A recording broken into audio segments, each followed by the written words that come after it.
apa.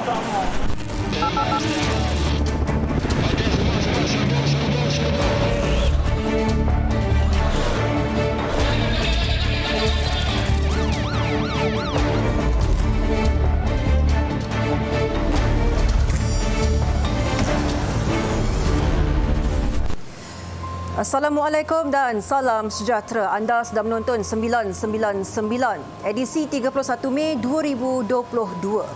Sakit sehingga tidak boleh bekerja.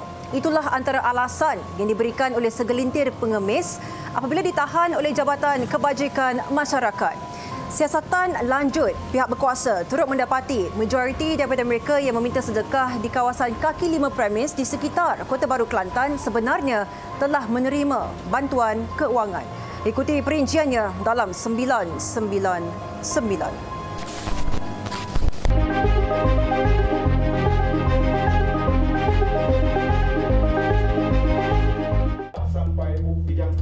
Jabatan Kebajikan Masyarakat Negeri Kelantan melaksanakan op bersepadu pengemis dengan kerjasama pasukan Polis Diraja Malaysia, Majlis Kebenaran Kota Baru dan Jabatan Imigresen Malaysia.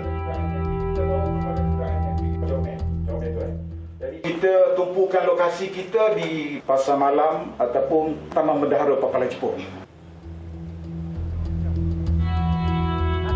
Operasi yang digerakkan pada jam 9 pagi disertai 32 anggota penguatkuasa tertumpu di kawasan pasar, bank, masjid dan dataran yang dipenuhi orang awam di sekitar Kota Baru.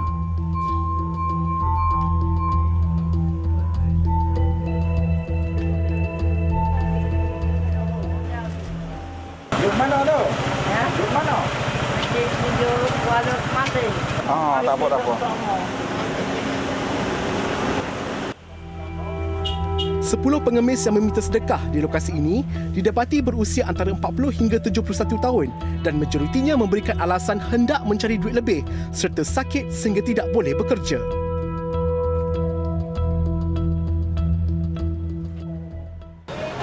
Pakcik anak saudara tahu tak pakcik mari Kota Baru. Seorang wanita warga emas dikesan menggunakan surat dokumen palsu daripada Majlis Agama Islam dan Adat Istiadat Melayu Kelantan, MAIK, untuk meminta derma bagi pembinaan masjid dan surau.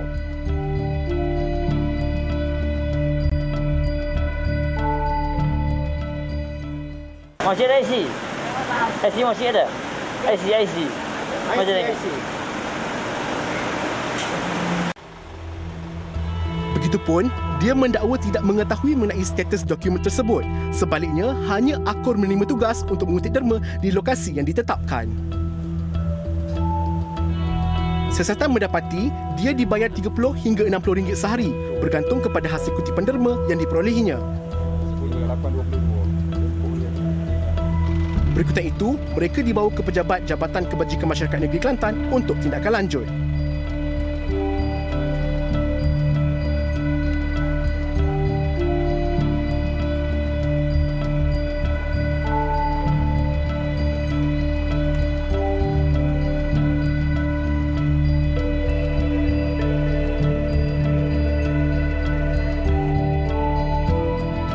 Menurut penolong pengarah kanan bahagian penguatkuasaan Jabatan Kebajikan Masyarakat Negeri Kelantan, Muhammad Mat Nur, 80% pengemis yang ditahan dalam operasi ini adalah penerima bantuan JKM.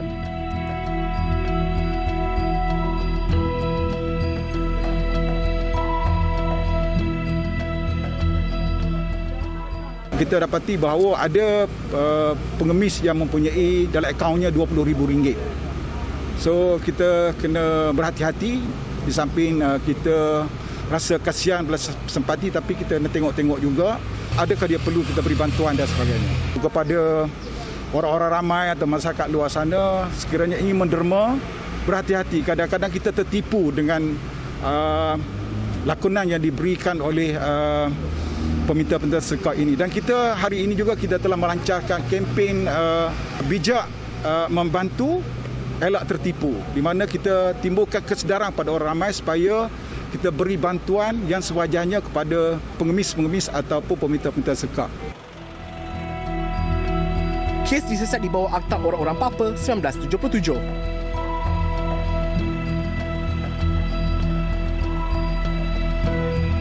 Operasi tamat pada jam 6 petang.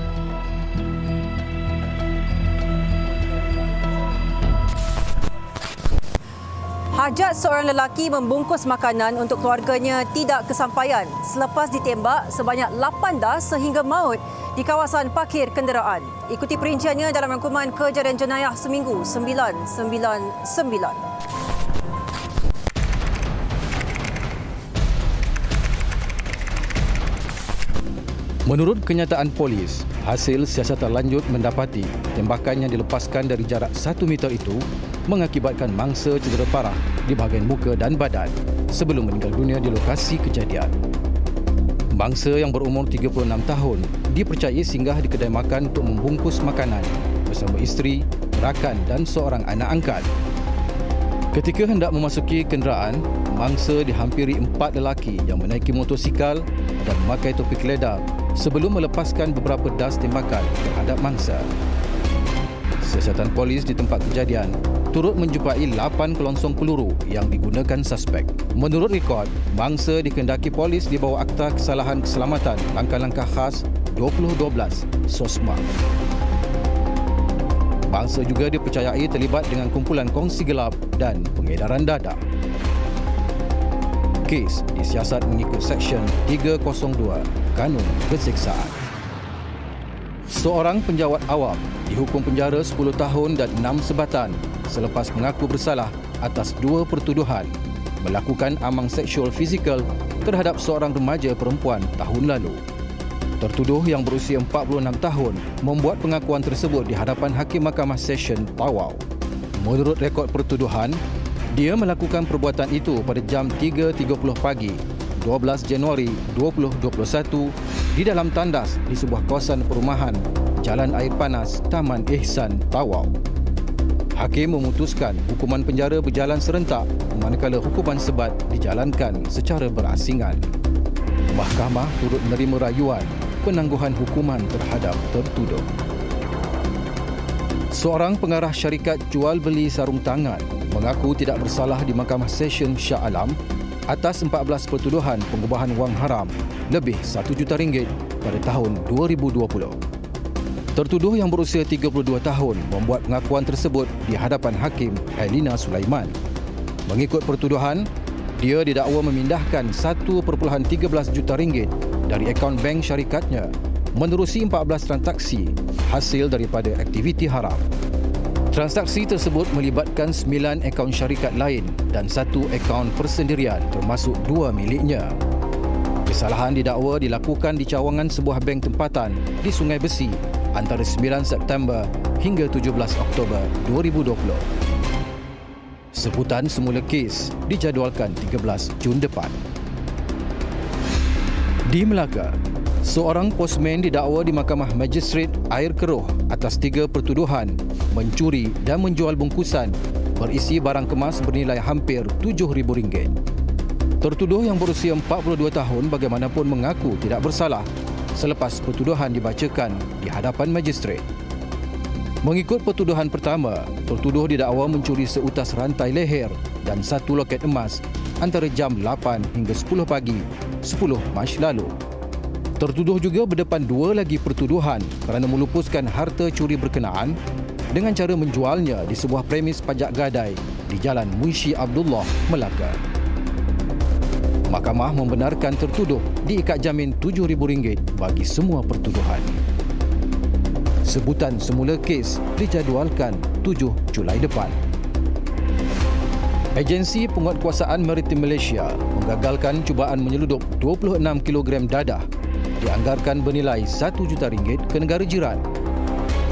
Dalam serbuan jam 10 malam 25 Mei lalu, dadah jenis syabu berkenaan ditemui dalam sebuah beg pakaian yang ditinggalkan di pantai Kampung Tumbuk di Tanjung Sepat, Selangor. Menurut kenyataan APMM, sebuah bot bersama 5 anggota dikerahkan ke lokasi berkenaan selepas menerima laporan mengenai aktiviti mencurigakan itu. Hasil pemeriksaan lanjut, pihak APMM berjaya menemui sebuah beg yang berisi 26 paket plastik kuning yang mengandungi serbuk hablo kristal. Namun, suspek berjaya meloloskan diri. Kes disiasat mengikut Akta Dadah Berbahaya 1952.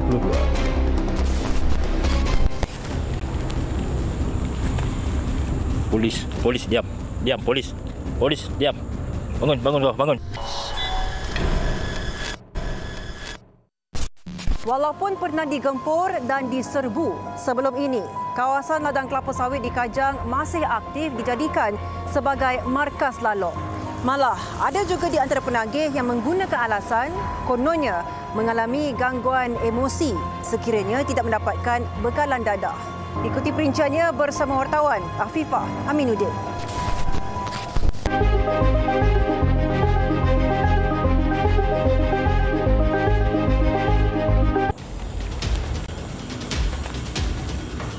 Polis, diam. Diam, polis. Polis, diam. Bangun, bangun. Bangun.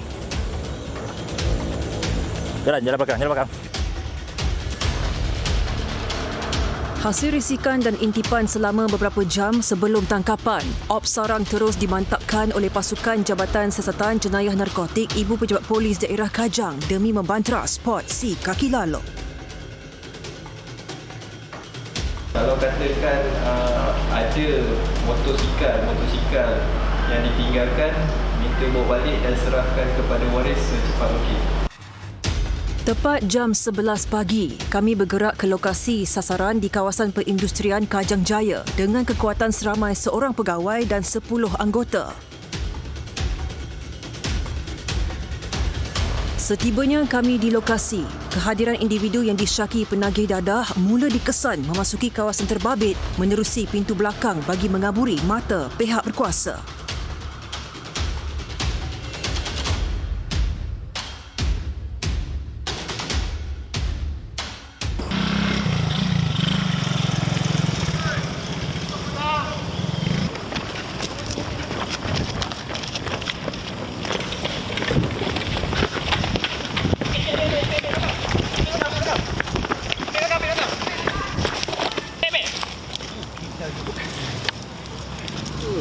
Kena juga.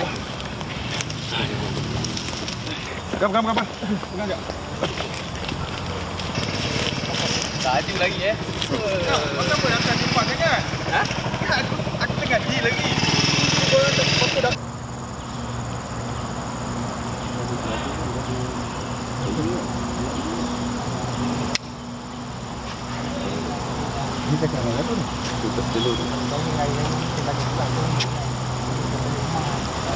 Pemandu lori warga tempatan ini antara 16 orang penagih dadah yang berjaya ditahan pihak polis.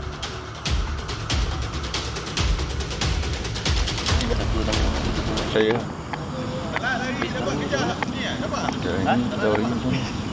Adik-beradik lain tak? Abang urus seorang. Abang saya dah kahwin dah. Patut dia dah berkeluarga lain dah. Saya seorang yang bertanggungjawab dengan mak saya. Ini pun time habis kerja makan aja saya. Ini dah berapa kali dah you kena? Dah banyak kali lah sebab dalam 2 tahun ni tak kena tangkap lah. Dalam 3 tahun ni tak kena tangkap.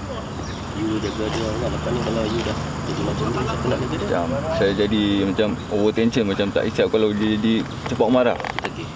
Dia cepat marah dengan emosi dia cepat ganggu. Because saya pun dah makin lama makin terkurang lah. Daripada sepaket dah jadi setengah paket dah. Ambil paket boleh rolling 2 hari. Ops sarang yang dijalankan pada hari ini yang terletak kira-kira 10 meter dari tanah perkuburan telah mendapati penagih dadah yang bekerja di sekitar Kajang telah datang ke kawasan ini untuk melepaskan gian, terutamanya pada waktu rehat.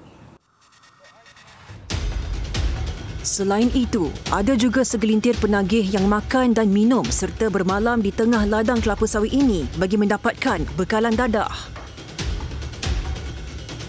Gian ke apa? Gian? Tak ada gian kot saya. Sana ada sikit. Ada metedung pada jaya ke. Semua campur-campur lah. Main? Tak tahu lah. Biasa tak masuk juga hari ni. Nak masuk tak tahu apa ni. Siasatan awal mendapati lelaki berusia 25 tahun yang disyaki pengedar dadah atau dikenali sebagai tokan telah menyembunyikan bekalan dadah di dalam semak dan cuba berdalih apabila disoal.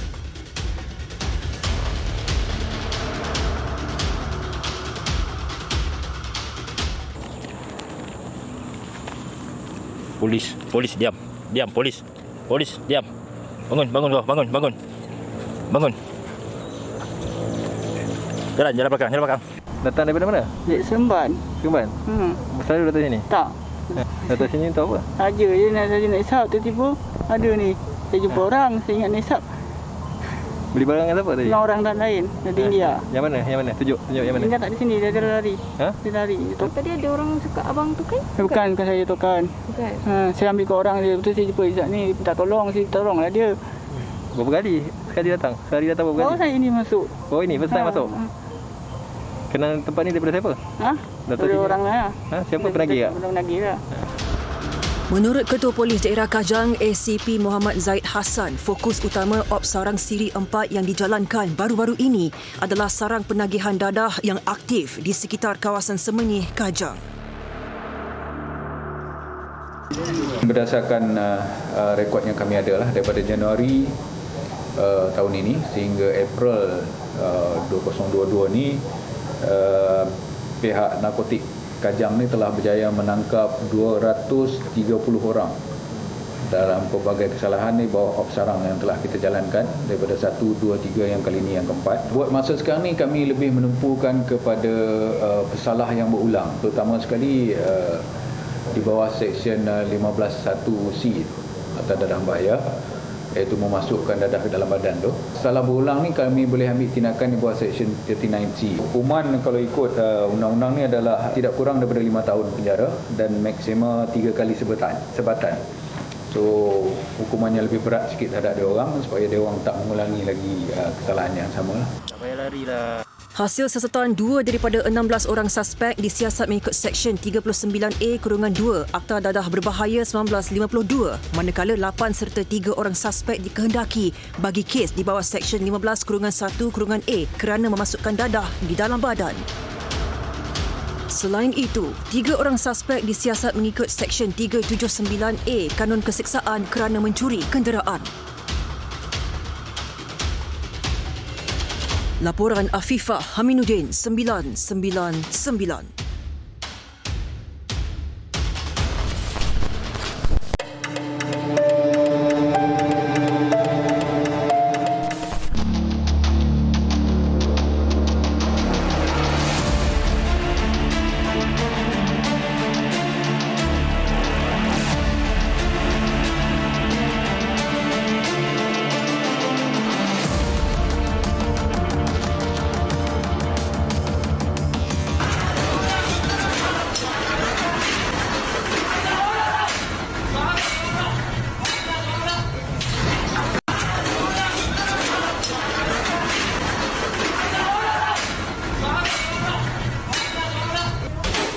Matilah budak.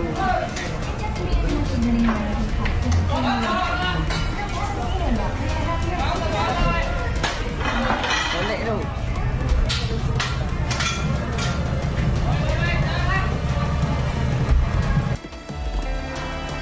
Teruk dan melampau. Itu antara komen netizen apabila tularnya sebuah video memaparkan sekumpulan remaja bersenjatakan kayu baseball memukul seorang lelaki di sebuah restoran di Taman Ehsan Jaya, Pandamaran, Kelang. Kejadian sekitar jam 2.10 pagi itu dikatakan berpunca daripada provokasi antara sekumpulan individu dan sempat dirakam oleh orang awam di lokasi kejadian sehingga menjadi tular di media sosial.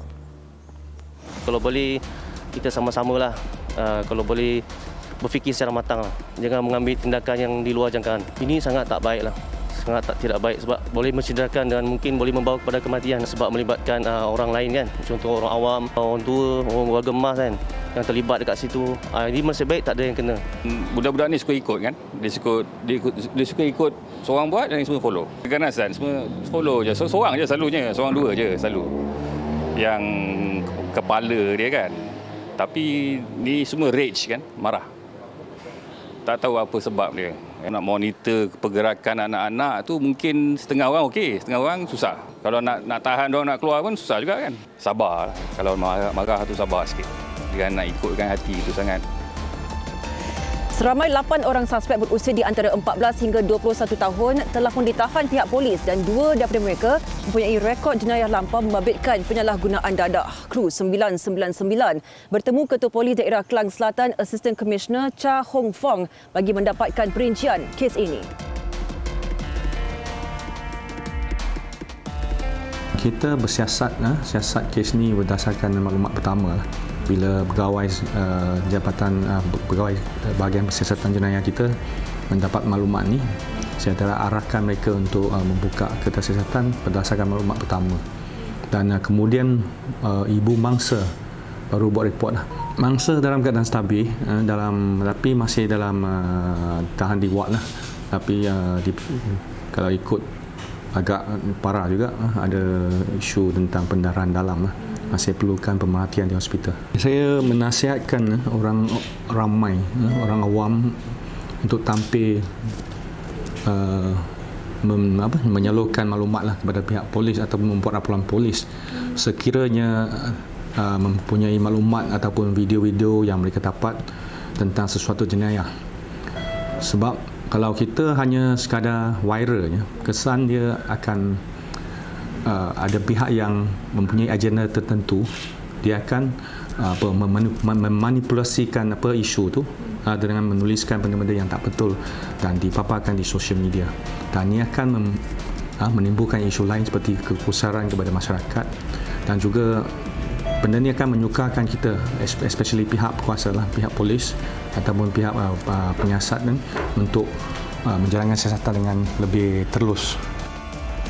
Tambahnya, beberapa suspek yang telah pun dikenal pasti masih diburu pihak polis untuk membantu siasatan. Kepada para ibu bapa, so kita harapkan pantau terutama pergerakan anak-anak kita yang masih bersekolah, yang bawah umur, supaya tidak berkeliaran pada waktu malam di tempat-tempat yang tidak sepatutnya. Ibu bapa juga perlu tahu untuk siapa yang mereka bergaul. Untuk kita tahu, untuk mengelakkan mereka dipergunakan oleh orang-orang yang tidak baiklah. Mungkin ada agenda yang tidak baik.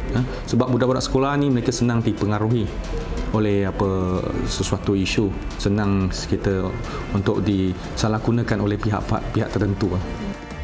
Kesemua suspek kini direman antara 3 hingga 6 hari dan kes disiasat di bawah Seksyen 148 Palang 326 Kanun Keseksaan kerana merusuh dan mendatangkan kecederaan. Dah masak, letak dekat atas rantai nak serve.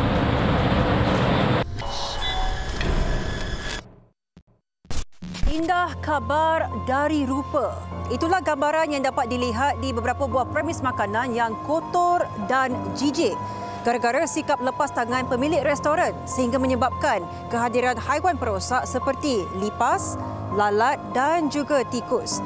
Wartawan Arisha Khalil menyertai operasi bersepadu yang dipergiatkan oleh Jabatan Kesihatan Negeri Selangor baru-baru ini.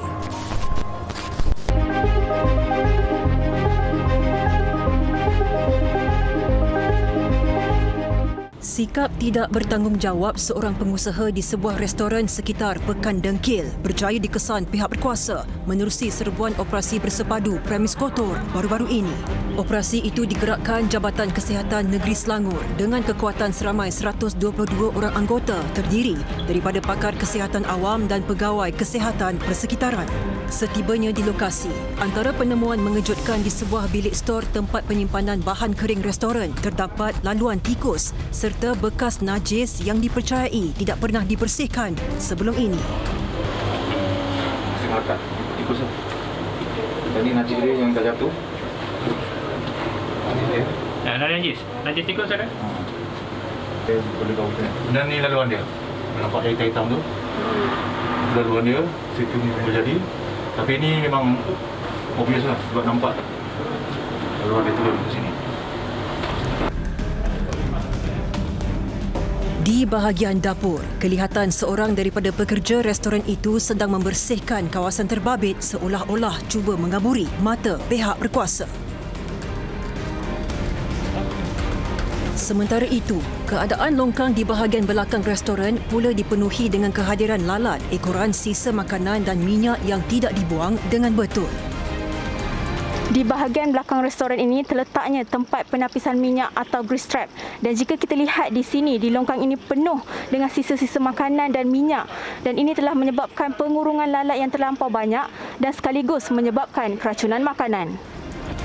Pegawai kesihatan mengenal pasti seorang lelaki dipercayai pemilik restoran itu yang cuba berdalih ketika disoal dan mendakwa kononnya restoran terbabit sentiasa dipantau dari masa ke masa.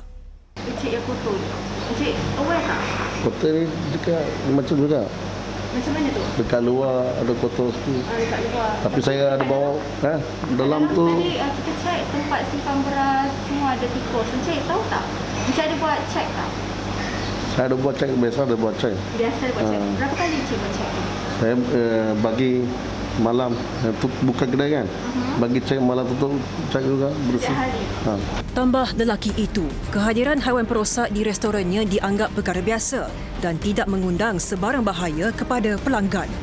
Lala biasalah, lala ada kan, biasa lala. Tapi tak biasa nanti boleh menyebabkan keracunan makanan cik. Menurut Pegawai Kesihatan Daerah Sepang, Dr. Muhammad Nasir Habib, restoran itu harus ditutup ekoran keadaan restoran yang tidak mencapai piawaian aspek kebersihan ditetapkan. Markah rendah yang kita dapat untuk kedai ini, markah dia 59 saja. Daripada 100% kan, daripada 100, 59 saja. Jadi mana-mana yang markah bawah 65, memang kita tutup. Yang kedua kita jumpa itu masalah tikus. Kan, najis tikus kita jumpa, laluan tikus pun kita jumpa. Lepas tu dapur pun memang banyak teruk. Premis makanan itu diberi notis penutupan serta-merta selama 14 hari berikutan penemuan najis tikus dan tahap kebersihan yang tidak memuaskan. Operasi diteruskan ke premis sekitar Putra Perdana Puchong.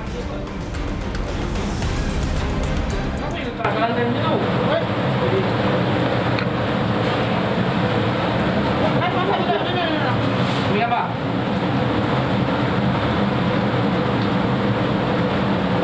Dekat orang pula.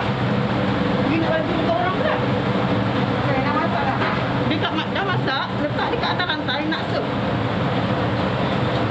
Aspek kebersihan kualiti makanan turut diteliti, terutamanya tempoh tarikh luput kerana dikuatiri boleh mengakibatkan keracunan makanan kepada pelanggan.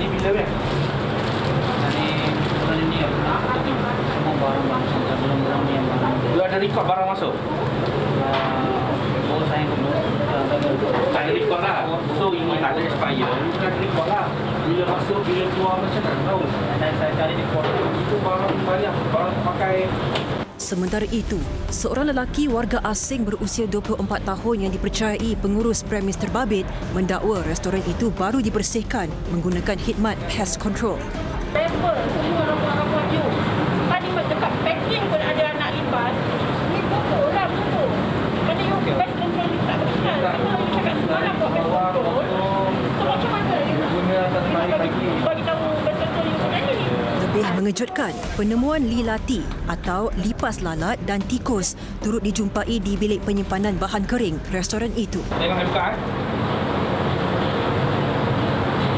Lipas tau, lipas hidup. Ya. So macam mana? Selain itu, tempat penyimpanan makanan yang tidak teratur dan terdedah boleh mengakibatkan pencemaran yang menjurus kepada keracunan makanan. Restoran berkenaan diarah tutup selepas pemeriksaan mendapati tahap kebersihan tidak memuaskan susulan penemuan lipas, lalat dan tikus di premis terbabit. Timbalan Pengarah Kesihatan Negeri, Dr. Faizal Mat Arifin berkata, berdasarkan hasil tinjauan di 151 premis yang diperiksa, 21 daripadanya diarah tutup selama 14 hari di bawah Seksyen 11 Akta Makanan 1983 kerana tidak mencapai piawaian kebersihan yang ditetapkan. Perkara ini amat penting jadi nak memastikan makanan yang disediakan di premis itu adalah selamat supaya tidak ada keracunan makanan dan sebagainya. Jadi kita nak di Jabatan Kesihatan Selangor, kita menasihatkan orang ramai agar memastikan premis yang mereka hendak makan adalah bersih dan mematuhi peraturan-peraturan yang telah ditetapkan. Operasi ini akan diteruskan dari masa ke semasa dan sebaran aduan berkaitan premis tidak bersih boleh dilaporkan melalui sistem pengurusan aduan awam, itu SISPA, KKM, ataupun bagi aduan merokok boleh diadukan ke WhatsApp ke nombor 010 860 8949. Sebanyak 217 notis kesalahan dikeluarkan kepada pengendali makanan kerana gagal mematuhi peraturan seperti tidak mendapatkan suntikan lalian anti-typhoid, mengabaikan kebersihan premis dan tidak memakai pakaian yang sesuai ketika mengendali makanan. 75 notis kesalahan turut dikeluarkan ke atas individu yang dikenal pasti merokok di premis makanan. Laporan Arisha Kalim 999. Seorang remaja ditemui lemas selepas dikatakan terjatuh daripada polistrin yang dijadikan sebagai pelampung ketika sedang berenang di sebuah kolam yang terbiar. Ikuti perincian kejadian di Mergong, Kedah dalam tragedi 999 minggu ini.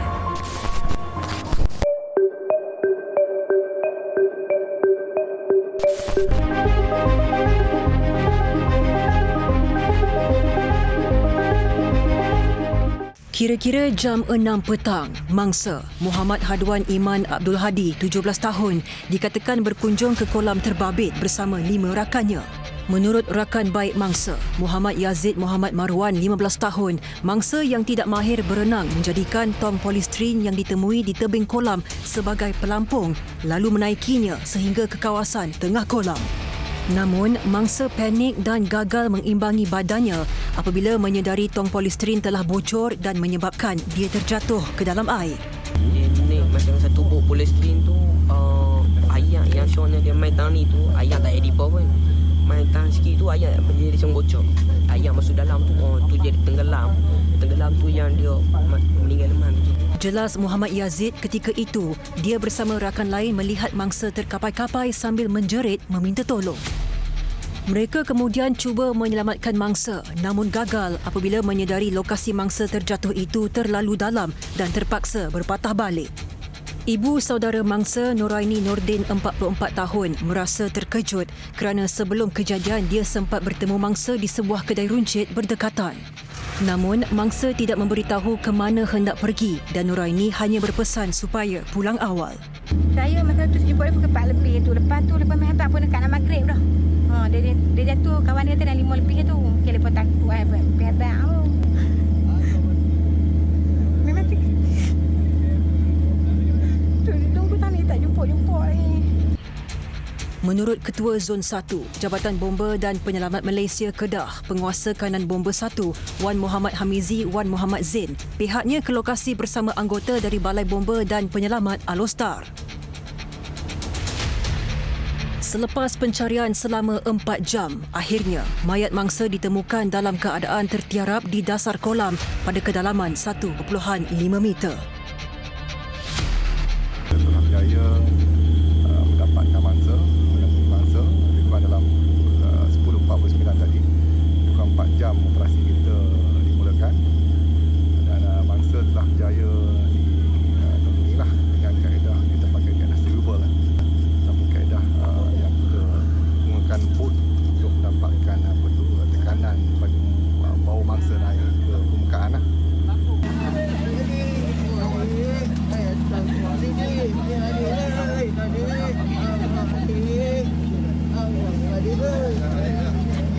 Sementara itu, Ketua Polis Daerah Kota Star, Assistant Commissioner Ahmad Syukri Mat Akhir memaklumkan kolam terbiar itu tidak berpagar dan dipercayai dijadikan tempat memancing serta bermandi manda walaupun terdapat tanda amaran. Beliau turut menasihati ibu bapa supaya mengawasi pergerakan anak-anak mereka bagi mengelakkan perkara tidak diingini berlaku. Pihak polis dan juga bomba kita menasihatkanlah ibu bapa supaya memantau apa saja aktiviti ataupun keberadaan anak-anak dan kena ambil tahulah ke mana anak kita pergi dan ini adalah sebagai satu contohlah. Malang tidak berbau kan, kadang-kadang anak-anak kita ni dalam kesibukan ibu bapa dengan aktiviti kerja dan sebagainya, anak-anak kita akan membuat aktiviti-aktiviti yang boleh mendatangkan bahaya. Mayat mangsa dihantar ke Hospital Sultanah Bahiyah Alostar untuk bedah siasat. Kes diklasifikasikan sebagai mati mengejut.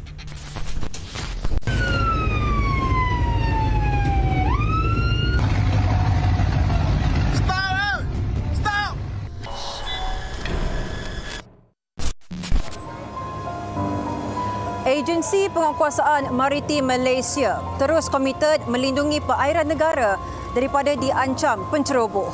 Operasi khas telah pun dilancarkan dengan mempertingkatkan kesiapsiagaan aset, keanggotaan serta penguatkuasaan khususnya di kawasan titik panas di seluruh negara. Ikuti perinciannya bersama wartawan Afifah Haminuddin.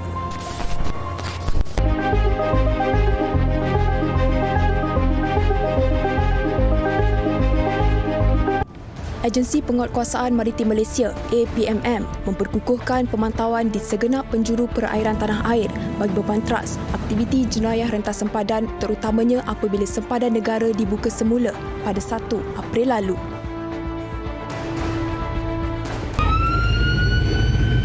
Aku boleh rapat tapi memang dia tenggelam lah.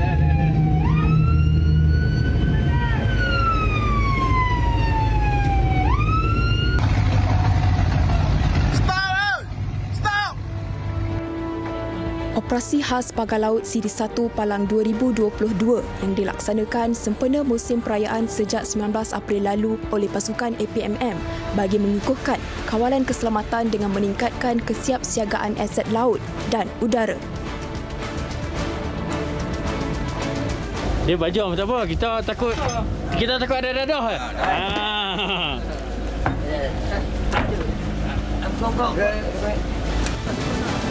Kru 999 sempat mengikuti pasukan APMM membuat operasi pemantauan udara yang diketuai oleh Ketua Penolong Pengarah Cawangan Bahagian Keselamatan dan Pengawasan Maritim, Komander Maritim Muhammad Azli Pasriak.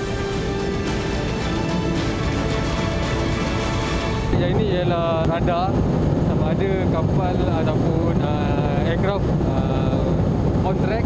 Kita ada sistem yang kita panggil pula yang kita boleh terus target dekat mana yang kita suspicious target yang kita telah kesan ataupun kita dapat aduan daripada aduan awam ataupun daripada peserta operasi. So kru aircraft akan terus sasarkan kepada mana-mana suspicious target yang kita ada. Sepanjang Op Pagar Laut dijalankan, lebih 2,500 anggota APMM ditugaskan di seluruh negara. Operasi khas ini dipecahkan kepada 3 fasa yang menumpukan kepada semua aktiviti jenayah rentas sempadan, terutamanya kes pendatang asing tanpa izin parti, penyeludupan kontraban serta penyeludupan barang kawalan di sempadan perairan negara. Kalau buat bata train tu mestilah kru tak ramai dan barang yang dibawa akan tersusun secara rapi. Kalau benda tu ada ramai orang, so kita akan cak benda tu berlaku penyeludupan parti. So seperti tengah lihat sekarang, tengah fokus kepada satu kapal dagang ataupun kapal tangki yang untuk mengenal pasti sasaran curiga. So daripada pesawat kita akan terus salurkan kepada kapal atau bot APMM yang sedang bertugas untuk buat penahanan dan pemeriksaan. Sebanyak 15 kes tangkapan parti melibatkan 61 orang menggunakan bot nelayan tempatan, manakala 15 lagi kes tangkapan yang menggunakan bot nelayan asing dengan pelbagai warga negara berjaya dipatahkan.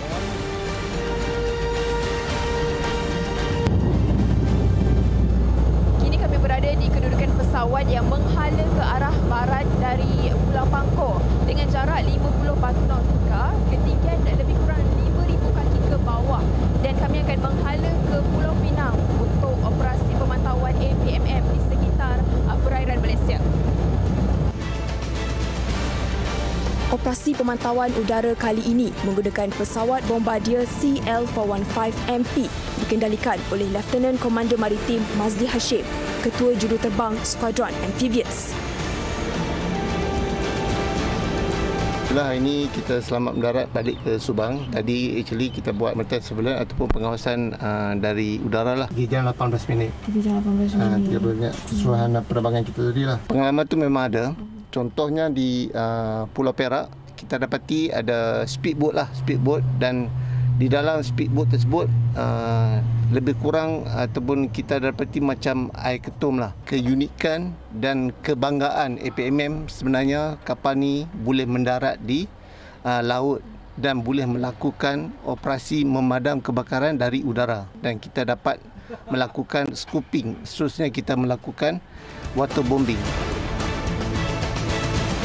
Menurut Ketua Pengarah Agensi Penguatkuasaan Maritim Malaysia, Laksamana Maritim Datuk Zubil Maksum, hasil tangkapan melibatkan 63 kes yang direkodkan sepanjang Op Pagar Laut CD1 Palang 2022 dianggarkan bernilai lebih RM22 juta. Op Pagar Laut ini dilancarkan setiap tahun menjelang perayaan Aidilfitri. Kita punya pelaku-pelaku ataupun penyudut-penyudut yang dari Malaysia ni, dia menyudut keluar, melihat inilah masa untuk mereka meningkatkan aktiviti penyudupan dengan menjangkakan FMM pun akan bercuti raya. Tidak. Kita akan teruskan usaha ni walaupun perayaan. Kalau kita lihat operasi rutin yang kita buat di negeri masing-masing, di Pulau Pinang Op Pertiwi, di Kedah Op Jaksa, di Perak Op Sayung dan negeri-negeri lain. Ini yang rutin kita buat. Dalam operasi-operasi khas yang mana ada kalanya kita tak boleh tunjuk kehadiran kita. Kita tak pamerkan kita punya aset, kita gerakkan kita punya risik, kita gerakkan ini, tiba-tiba tangkap je. Tambahnya, keberkesanan usaha mengekang pencerobohan nelayan asing hanya dapat dicapai dengan kerjasama nelayan tempatan yang bertindak sebagai mata dan telinga pihak berkuasa.